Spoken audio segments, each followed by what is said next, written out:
The spoken word that I wrote is called, "This is the definition of my Black history." When I was a kid, Black History Month for me was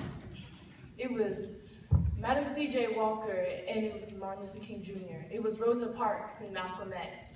Black History Month for me was 28 days of being proud to be Black and a brief reteaching of what my ancestors went through. Black History Month for me was my school's not always acknowledging Black History Month and me making others feel awkward when I said something about it. And the one time I tried to do something at my school for Black History Month, by having a family friend come in to my 4th and 5th grade class and talk about this amazing time of year, she says the N-word, then spells it out and explains it, and repeats it again, just in case we didn't get it the first time. And I'm not even going to talk about how red my teacher's face was and how heated my face was.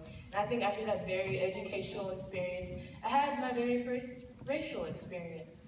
Picture a child being chased after on a playground by 2 5th grade boys calling out the N-word to her for the fun of it. Picture a child so confused as to why people would think this is okay, and so angry because she couldn't do anything about it. So wanting to pick up every racial slur that she didn't know and throw it back at them, but hindered because who would have won that fight?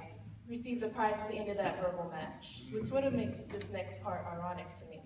I was reading a book about a year ago from Maya Angelou's autobiography series, and her and a friend of hers are in New York at a rally when a man of our color gets on the platform saying the N-word clear as day, or not all, like it was a norm. And I'm reading, I'm shaking and distraught, trying to understand how is he doing that without a thought from Maya or one of a tender for him to change his address and dress the crowd up with something that wasn't so tough. I couldn't comprehend to why it was okay. So I went to my dad. And I learned that throughout the years, we have been called some very colorful words.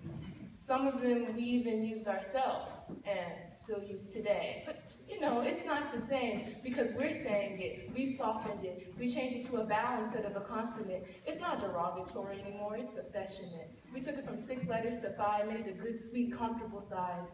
But as it still falls off our lips, it hits the atmosphere, leaving that sense of fear of our ancestors 60 to 100 plus years ago. Words don't change, especially like that. But people do things that cater to the now, break bread for the future, look back for the past to avoid some mistakes. And I am all for change, I'm here for it. And I've learned over the last couple of years that history tends to repeat itself. And our race has been running for a long time for the ribbon at the end of the cycle that we have still yet to break. For change to happen, it has to be done the right way.